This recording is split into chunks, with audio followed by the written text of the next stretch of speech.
నేను మీ జాకిర్ హుసేన్. ఇందిరాగాంధీ గారి ఎమర్జెన్సీ అట్లానే మన జగన్మోహన్ రెడ్డి గారి పరిపాలన చూశారు కదా, ఈ రెండిట్లో ఏది కావాలనుకుంటారు? సో ఒకసారి దీని గురించి డిస్కస్ చేద్దాం. ప్రస్తుతం మనతోటి సీనియర్ జర్నలిస్ట్ సిఎస్ రావు గారు ఉన్నారు. వెల్కమ్ చెప్పేద్దాం. హలో సార్, నమస్తే. నమస్తే. నేను చెప్పిన ఇంటర్వ్యూలో మీరే చూస్ చేసుకుంటారు సార్? నేనా? ఎస్. నేనైతే రెండు చూస్ చేసుకునే ధైర్యం నాకు లేదు.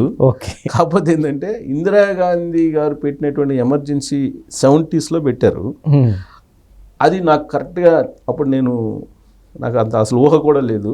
ఓకే. అప్పుడు పుట్టలేదేమో, అప్పుడు నాకైతే తెలియదు. కాకపోతే ఆ ఎమర్జెన్సీ గురించి చెప్తున్నటువంటి వాళ్ళ మాటలైతే నేను విన్నా.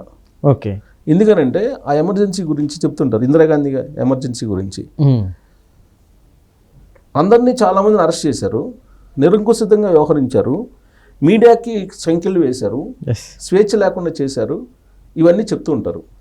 కాకపోతే జైలుకి వెళ్ళి నచ్చినటువంటి వాళ్ళు చెప్పేట మాట ఇద్దరు ముగ్గురు నాతో చెప్పారు. ఆ రోజు చాలామందిని జైళ్ళల్లో పెట్టారు.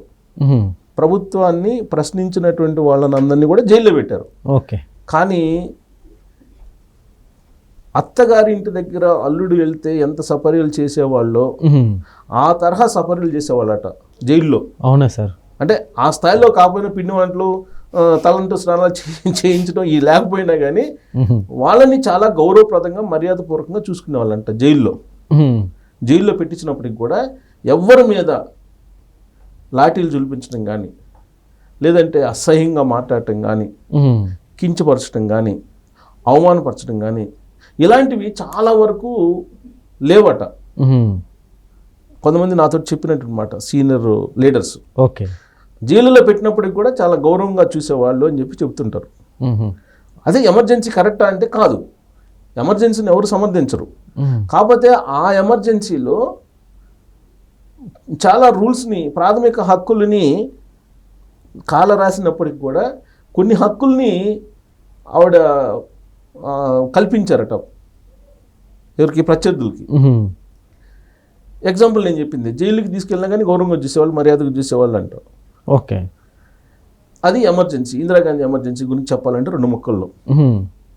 దేశవ్యాప్తంగా ఎమర్జెన్సీ అప్పుడు అది ఒక చీకటి రోజుల్లో అని చెప్పి ఎమర్జెన్సీ దినోత్సవం సందర్భంగా నిన్న ఎమర్జెన్సీ దాన్ని గుర్తు చేస్తూ నిన్నంతా బీజేపీ వాళ్ళు ఇందిరాగాంధీ ఎమర్జెన్సీ గురించి అనేక విమర్శలు చేస్తూ వచ్చారు. మూవీ కూడా వచ్చింది. మూవీ కూడా వచ్చింది. ఇందిరాగాంధీ గారి ఎమర్జెన్సీ గురించి జగన్మోహన్ రెడ్డి గారు కూడా మాట్లాడారు. ఓకే. విచిత్రం అది. నేను అందుకే ఈ జగన్మోహన్ రెడ్డి గారి పాలన, ఇందిరా ఎమర్జెన్సీ గురించి కొంచెం మనం కంపేర్ చేస్తే ఏది బెటర్ అనిపిస్తుంది అని. బెటర్ అంటే రెండు కాదు, కాబట్టి ఈ రెండిట్లో ఏంటి అనేది తేడా ఏంటి అని ఈ సందర్భం ఇంకొక అంశాన్ని కూడా నేను గుర్తు చేస్తాను. ఓకే. 2014 ఎన్నికలకు ముందు బీజేపీ పార్లమెంటరీ బోర్డు సమావేశం జరుగుతుంది. ఆ బోర్డు సమావేశంలో అద్వానీ గారు, ఆ తర్వాత అనేక మంది బీజేపీకి సంబంధించిన లీడర్లు ఢిల్లీలో ఉన్నారు. ప్రధానమంత్రి అభ్యర్థిని ఎవరు ప్రకటించాలి, ఎవరిని ఎంపిక చేసుకోవాలనే దాని మీద ప్రస్తావన వచ్చినప్పుడు నరేంద్ర మోడీ గారి పేరుని ప్రస్తావించారంట మెజారిటీ లీడర్లు. ఓకే. దాంతో అద్వానీ గారు ఆ మీటింగ్ నుంచి బయటకు వచ్చేసారు. బయటకు వస్తే ఏంటి, బీజేపీ కీలకమైనటువంటి బోర్డు మీటింగ్ కదా, బయటకు వచ్చేసారండి అద్వానీ గారు అని చెప్పి మీడియా వాళ్ళు వెళ్ళి అడిగితే ఇలా జరిగింది, ప్రధానమంత్రిగా నరేంద్ర మోడీ గారిని ఎంపిక చేయాలనుకుంటున్నారు, ఇన్ కేసు అదే జరిగితే అప్రకటిత ఎమర్జెన్సీ భారతదేశ వ్యాప్తంగా మనం అనుభవించాల్సి వచ్చిందని చెప్పి ఆయన కామెంట్ చేశారు. అప్పుడు అది అన్ని పత్రికల్లో కూడా వచ్చింది, అద్వానీ గారు చేసినటువంటి కామెంట్. దాని ఫలితం అద్వానీ గారికి తర్వాత ఏంటనేది మనం చూస్తున్నాం. ఆయనకి ఏ పదవి లేదు కదా, యాక్చువల్గా రాష్ట్రపతి కావాల్సినటువంటి ఆయన అసలు సైడ్ అయిపోయాడు కదా బీజేపీలో. సరే, అదొక ఎపిసోడ్. అప్రకటిత ఎమర్జెన్సీ వస్తుంది నరేంద్ర మోడీ గారు అధికారంలోకి వస్తే అని చెప్పి ఆయన చేసినటువంటి కామెంట్ ఏదైతే ఉందో అది 2014 నుంచి ఇప్పటి వరకు కొంతమంది దాన్నే గుర్తు చేస్తూ ఉంటారు. నరేంద్ర మోడీ గారి పాలన అప్రకటిత ఎమర్జెన్సీని మనం చూస్తున్నాము అని. ఎందుకనంటే నేరస్తుల్ని, ఇతర పార్టీలని జీరో చేయటం కోసం సిబిఐని, ఈడీని ఉపయోగించుకుంటున్నారు అనేది నగ్న సత్యం. ఓకే. మోడీ కన్నా కూడా ఈడీ, సిబిఐ ముందు వస్తాయని చెప్పి రాహుల్ గాంధీ గారు పదే అనేక సందర్భాల్లో ప్రస్తావిస్తున్నారు కదా. అది నేను చెప్పడం కాదు, వాళ్ళే చెప్తున్నారు కదా.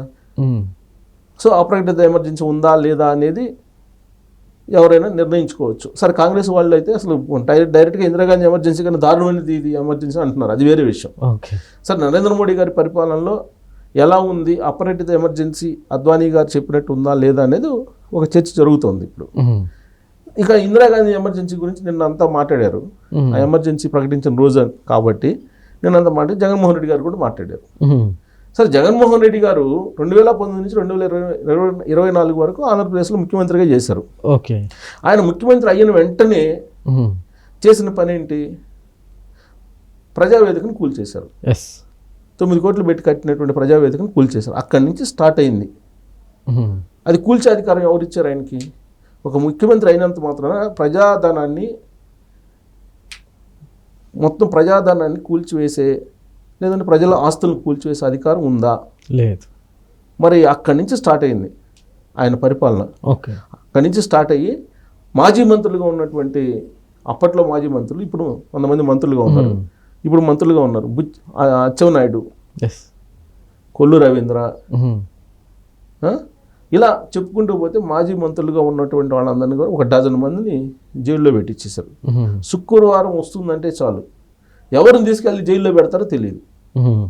పోనీ జైల్లో పెట్టారంటే ఇందిరాగాంధీ ఎమర్జెన్సీ టైంలో జైల్లో పెట్టినట్టు మర్యాదపూర్వకంగా పెట్టారా, పోలీసుల చేత పెట్టించారా ఈయనంటే మ్యాన్ హ్యాండిల్ చేయటం, లేదంటే ఆపరేషన్ చేయించుకుని, ఆయన ఏదో మొల్ల ఆపరేషన్ చేయించుకున్నాడు అప్పుడు అచ్చెన్నాయుడు గారు. ఆయన శ్రీకాకుళం నుంచి వెహికల్లో రక్తం కారుతున్నా కానీ ఎడదాకా హాస్పిటల్కి తీసుకొచ్చి గుంటూరులాగా తీసుకొచ్చి జైల్లో పెట్టారు. కొల్లు రవీంద్రని అదే చేశారు. త్రిబుల్ ఆర్ గారిది అయితే ఇంకా చెప్పవసరం లేదు. త్రిబుల్ ఆర్ గారిది దేశవ్యాప్తంగా తెలుసు, ప్రపంచవ్యాప్తంగా ఉన్న ప్రతి తెలుగుడికి తెలుసు ఆయన్ని పెట్టినటువంటి హరాస్మెంట్ ఏంటి అనేది. ఆయన ఓపెన్ హార్ట్ సర్జరీ చేయించుకున్నారు. ఓపెన్ హార్ట్ సర్జరీ చేయించుకున్నటువంటి ఆయన్ని హైదరాబాద్ వచ్చింటే హైదరాబాద్ నుంచి తీసుకెళ్లి సిఐడిలో, అప్పుడు సిఐడి వాళ్ళు జగన్మోహన్ రెడ్డి గారి హయాంలో ఆయన్ని 3rd డిగ్రీ ఆయన మీద ప్రయోగించి కొళ్ళ ఒడిసి వీడియో కాల్ తీసి బిగ్ బాస్కి చూపించారు పోలీసులు అనేది కదా ఆయన చెప్తుంది. ఆ విధంగా సాటిస్ఫై చేశారు బిగ్ బాస్ని అని. మరి ఇందిరాగాంధీ ఎమర్జెన్సీ బెటరా లేకపోతే ఇది బెటరా? ఇప్పుడు నువ్వు చెప్పు. రఘురామకృష్ణరాజు గారి ఎపిసోడ్ని, అంటే చాలా ఎపిసోడ్లు ఉన్నాయి, బట్ రఘురామకృష్ణరాజు గారిది హై అండ్ వ్యవహారం కదా, కాస్త మర్యాదలైనా దొరికినాయి సార్ అప్పుడు ఇందిరాగాంధీ గారి. ఇందిరాగాంధీ టైంలో ఎమర్జెన్సీ ఎలా ఉండేదని నాకు పెద్దలు చెప్పిన మాట అది. మరి దాంతో పోల్చుకుంటే మరి ఇప్పుడు జరిగింది ఏంది? దీన్ని పోల్చుకున్నాం అనుకో, 2019 నుంచి 2024 వరకు జరిగిన జగన్మోహన్ రెడ్డి గారి హయాంలో జరిగినటువంటిది. తర్వాత సరే రఘురామకృష్ణరాజు గారిది అదొక అసలు అది వర్ణించడానికి కూడా ఇప్పుడు మనకి రాదు, అంత స్థాయిలో ఆయన హింస పెట్టారు. ఓపెన్ హార్ట్ సర్జరీ చేయించుకుంటే గుండె మీద ఎవరైనా కూర్చుంటారండి? గుండె మీద కూర్చొని ఆయన్ని చంపే ప్రయత్నం ఎవరైనా చేస్తారా? ముసుగు వీరులు వచ్చి చంపబోయారు ఆ రోజు రైతులు. ప్లస్ వాళ్ళు ముసుగు వీరులు వచ్చి చంపబోయేటువంటి వీడియోలు కూడా తీసి బిగ్ బాస్కి చూపించారు. ఆ తర్వాత ఆయన మిలిటరీ హాస్పిటల్కి వచ్చి 3rd డిగ్రీ ప్రయోగించారంటే మేము 3rd డిగ్రీ ప్రయోగించలేదని చెప్పారు వాళ్ళు. మిలిటరీ హాస్పిటల్లో 3rd డిగ్రీ ప్రయోగించారని వీళ్ళు చెప్తే గుంటూరు హాస్పిటల్లో చేయలేదు, 3rd డిగ్రీ ప్రయోగించలేదు, సర్టిఫికేట్లు ఇచ్చారు వాళ్ళు. అసలు ఇది ఎమర్జెన్సీ కన్నా నెక్స్ట్ లెవెల్ కదా. ఇందిరాగాంధీ ఎమర్జెన్సీ కన్నా నెక్స్ట్ లెవెల్ కదా ఇది. ఇది రఘురామకృష్ణరాజు గారి ఎపిసోడ్. మరి రఘురామకృష్ణరాజు నన్ను హింస పెట్టారు ఈ విధంగా అని చెప్పి కేసు పెడితే కేసు ఏమైనా ఫైల్ చేశారా? చేయలేదు. ఈ విధంగా ఎంతమందిని ఇప్పుడు అక్కడ జేసీ దివాకర్ రెడ్డి, ప్రభాకర్ రెడ్డి వాళ్ళు ఉన్నారు. జేసీ ప్రభాకర్ రెడ్డిని తీసుకెళ్లి జైల్లో పెట్టారు, కడప జైల్లో. తర్వాత ఇక్కడ పొన్నూరు ఎమ్మెల్యే, ప్రస్తుతం అంతకుముందు మాజీ ఎమ్మెల్యే ఇప్పుడు ఎమ్మెల్యే దూలిపల్లి నరేంద్ర, ఆయన తీసుకెళ్లి లోపల పెట్టారు. ఆయన చేసిన పొరపాటు ఏంటి? ఏమీ లేదు. చంద్రబాబు నాయుడు గారిని తీసుకెళ్లి లోపలేశారు నిరాధార ఆరోపణలతో. పోనీ ఎందుకు అరెస్ట్ చేస్తున్నామని నేను చెప్పారు ఆ రోజు నంద్యాలలో చంద్రబాబు నాయుడు గారు ఉంటే. అది ఎందుకు అరెస్ట్ చేస్తున్నారనేది ఒక మాజీ ముఖ్యమంత్రి ప్లస్ సుదీర్ఘమైన రాజకీయ అనుభవం ఉన్నటువంటి ఆయన, నేషనల్ లెవెల్లో గుర్తింపు ఉన్నటువంటి ఆయనకే ఎందుకు అరెస్ట్ చేస్తున్నారని చెప్పకుండా తీసుకెళ్ళి మొత్తం అక్కడి నంద్యాల నుంచి గుంటూరు దాకా రోడ్డు మార్గాన్ని తీసుకొచ్చారు. రోడ్డు మార్గాన్ని తీసుకొచ్చి అసలు ఆయన మీద ఛార్జ్ షీట్ కూడా ఇలా ఆయన మీద 3 కేసులు పెట్టారు. స్కిల్ డెవలప్మెంట్ కేసు మీద లోపలేశారు, తీసుకెళ్ళి రాజమండ్రి జైలు, సొంత జైలు పెట్టారు. ఆ తర్వాత ఏం చేశారు? ఫైబర్ నెట్ అన్నారు, ఆ తర్వాత ఇన్సైడ్ ట్రేడింగ్ అన్నారు, అనేక కేసులు పెట్టి 53 రోజులు ఆయన జైల్లో ఉంచారు. చంద్రబాబు నాయుడు గారిని తర్వాత మామూలు పబ్లిక్ని సరే నా లీడర్లు వాళ్ళు ఏదో రాజకీయ శత్రువు రాజకీయ కక్షలు తీర్చుకున్నారు అని చెప్పి కొద్దిసేపు అనుకుందాం. ఓకే, మామూలు పీపుల్ ఏం చేశారు, జర్నలిస్టులు ఏం చేశారు, మామూలు జర్నలిస్టులు ఇళ్ళ మీద కూడా పోలీసులు పంపించారు. అవును. అసలు నాకు ఆశ్చర్యం, జగన్మోహన్ రెడ్డి గారి పరిపాలన ఉన్నప్పుడు నేను ట్రైన్లో తిరుపతి వెళ్తే ఆ ట్రైన్లో ఉండేటువంటి వాళ్ళు మాట్లాడుకున్నారు, లేడీస్ అవునా సార్, మాట్లాడుకుంటూ అమ్మ ఇక్కడ ఎవరన్నా వాలంటీర్లు ఉన్నారేమో, లేనిపోయింది వాళ్ళు పోలీసులు చెప్తారు, సాయంత్రానికి పోలీసులు వస్తారు ఇట్ల మీదకి అని చెప్పి వాళ్ళే మాట్లాడుకుంటున్నారు. ఇదే నేను కావాలని చెప్పట్లా, ఆ రోజు జరిగిన ఇన్సిడెంట్లే చెప్తున్నాను నేను ట్రైన్లో, నేను ఎన్నో మాటలే చెప్తున్నా. సోషల్ మీడియాలో రీపోస్ట్ చేస్తే ఎవరైనా పోస్ట్ పెట్టి ప్రభుత్వానికి వ్యతిరేకంగా దాన్ని రీపోస్ట్ చేసినటువంటి రంగనాయకమ్మ గారని 70 సంవత్సరాలు వయసు ఆమెను తీసుకెళ్లి పోలీస్ స్టేషన్లో కూర్చోబెట్టారు. 74 సంవత్సరాలు ఆమె. ఇలా చెప్పుకున్నది సుధాకర్ డాక్టరు చనిపోయి మాస్క్ అడిగినందుకు ఆయన నడి రోడ్లో వెనక్కి చేతులు కట్టేసి ఆయన ఏ విధంగా చేశారో చూసాం. డోర్ డెలివరీ డ్రైవర్ని తీసుకొచ్చి డోర్ డెలివరీ చేశారు, చంపేసి. సుబ్రహ్మణ్య ఏదో పేరు ఆయన పేరు, అతను చంపేసి దళితుడు అతను కూడా, అతను చంపేసి డోర్ డెలివరీ చేస్తే ఆ చంపేసిన అతను పక్కన కూర్చోబెట్టుకుంటాడు ఈయన. బాబాయిని మర్డర్ చేసినటువంటి వాళ్ళు బహిరంగంగా తిరుగుతుంటే సాక్షుల్ని లేకుండా చేసిన వాళ్ళు. మరి ఇప్పుడు చెప్పండి, ఇవన్నీ నేను చూచాయిగా చెప్పా, చాలా ఇన్సిడెంట్లు ఉన్నాయి ఇలాంటి. ఇందిరా ఎమర్జెన్సీ బెటరా, 2014 నుంచి 2024 పరిపాలన బెటరా, ఏది బెటరు? ఇందిరాగాంధీ ఎమర్జెన్సీ బెటర్ అంటారు నాకు తెలిసి. కంపేర్ చేసుకోవాలి చూసేవాళ్ళు. ఈయన మళ్ళీ ఇందిరాగాంధీ ఎమర్జెన్సీ గురించి మాట్లాడతాడు జగన్మోహన్ రెడ్డి గారు. సొంత చెల్లెళ్ళను సొంత తల్లిని వాళ్ళిద్దరిని గెంటేసిన ఆయన. సొంత సీఎం అయి ఉండి బాబాయ్ హత్య కేసే. ఇలాంటివి చాలా ఉన్నాయి.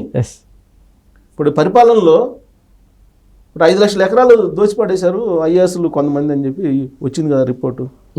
5 లక్షల ఎకరాలు, 5 లక్షల ఎకరాలు. Land scam, mine scam, liquor scam, ఇన్ని ఉన్నాయి కదా. ఒకవైపు స్కామ్స్, ఇంకొక వైపు హరాస్మెంట్, బిక్కుమంటూ బతికే పరిస్థితి వచ్చింది కదా ఆంధ్రప్రదేశ్ ప్రజలు. మరి ఇందిరాగాంధీ ఎమర్జెన్సీ సమయంలో నేనైతే స్వయంగా అనుభవించలేదు, కానీ అనుభవించినటువంటి వాళ్ళు చాలామంది చెప్తుంది ఏంటంటే ఆ రోజు జైల్లోకి తీసుకెళ్ళాం కానీ గౌరవంగా తీసుకెళ్లారని చెప్పారు.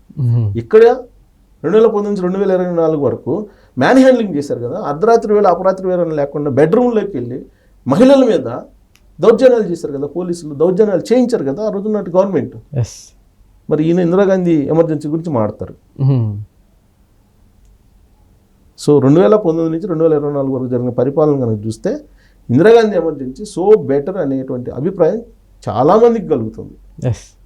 సో జగన్మోహన్ రెడ్డి గారికి ఇందిరా ఎమర్జెన్సీ గురించి మాట్లాడే మరి ఎందుకు ఆయన మాట్లాడాలనుకున్నారు, మరి ఆయన ఏదో గురువింద సామెతలాగా ఆయన పరిపాలన గురించి ఆయన ఇంకా రివ్యూ చేసుకోవట్లా. ల్యాండ్ టైటిలింగ్ యాక్ట్ పెట్టడం, సౌదీ రాజుల మాదిరిగా ప్రతి చోట ఆయన ఫోటోలు పెట్టుకోవటం, ఇవన్నీ ప్రజాస్వామ్యంలో ఆహ్వానించదగ్గ పరిణామాలు కాదు. వాటి మీద రివ్యూ చేసుకోవాలి ఆయన. రివ్యూ చేసుకుంటే మంచిది. అనేక పార్టీలు ఉండాలి, ప్రతిపక్ష నాయకులు గట్టిగా ఉండాలి, అనేక పార్టీలు రావాలి, ప్రజా అనుకూలంగా పోరాడే వాళ్ళు రావాలి, ప్రజా వ్యతిరేక విధానాలు ఉంటే ఖచ్చితంగా ప్రభుత్వాన్ని నిలదీసేటువంటి స్టెబన్గా ఉండే నాయకులు రావాలి. అంతేగాని గురివింద లాంటి నాయకులు రాకూడదు. వాళ్ళు వస్తే సమాజానికి నష్టం తప్ప లాభం ఉండదు. సార్ ఇప్పుడు అట్లానే బాబు గారిని రీకాల్ చేయాలన్నట్లుగా కూడా చెప్తున్నారు సార్, దీన్ని ఎలా చూడొచ్చు? 1 year పరిపాలన, 1 year పరిపాలనలో చేయాల్సింది చేశారు చంద్రబాబు నాయుడు గారు. ఆయన అనుభవం మేరకు, ఆయనకున్న గుడ్విల్ మేరకు పెట్టుబడులు రాబట్టారు, ఉద్యోగాలు కల్పించే ప్రయత్నం చేస్తున్నారు. అమరావతి రాజధాని, పోలవరం ఇలాంటివన్నీ కూడా ఆయన సాకారం చేసే దిశగా వెళ్తున్నారు. ఆయన ఇచ్చినటువంటి హామీలను నిలబెట్టుకుంటున్నారు. ఇంకా కొన్ని నిరుద్యోగ వృత్తి ఇలాంటివి కూడా అది మెటీరియలైజ్ చేస్తున్నారు, నిధులు సమీకరిస్తున్నారు. కానీ ఈ 1 year పాలన అట్టర్ ఫ్లాప్ అని చెప్పేసి చంద్రబాబు నాయుడు గారిని రీకాల్ చేయాలి, రీకాల్ మేనిఫెస్టో అని చెప్పేసి ఒక ఉద్యమానికి ఇప్పుడు మీరందరూ నడుం కట్టి ముందుకు రండి అని చెప్పి జగన్మోహన్ రెడ్డి గారు చెబుతున్నారు. మరి 1 yearలో ఏం చేయలేదని చెప్పి ఈ రీకాల్ పెడతారు. జగన్మోహన్ రెడ్డి గారు ఇచ్చిన ఈ పిలుపుకి బహుశా ఆ క్యాడర్ కూడా ముందుకు రానట్టు పరిస్థితి. ఆయన అనేక కార్యక్రమాలకు పిలిపించారు 1 yearలో, ఏ కార్యక్రమం సక్సెస్ కాల. ఇది కూడా అంతే అయ్యే అవకాశం కనబడుతుంది. Okay sir, thank you.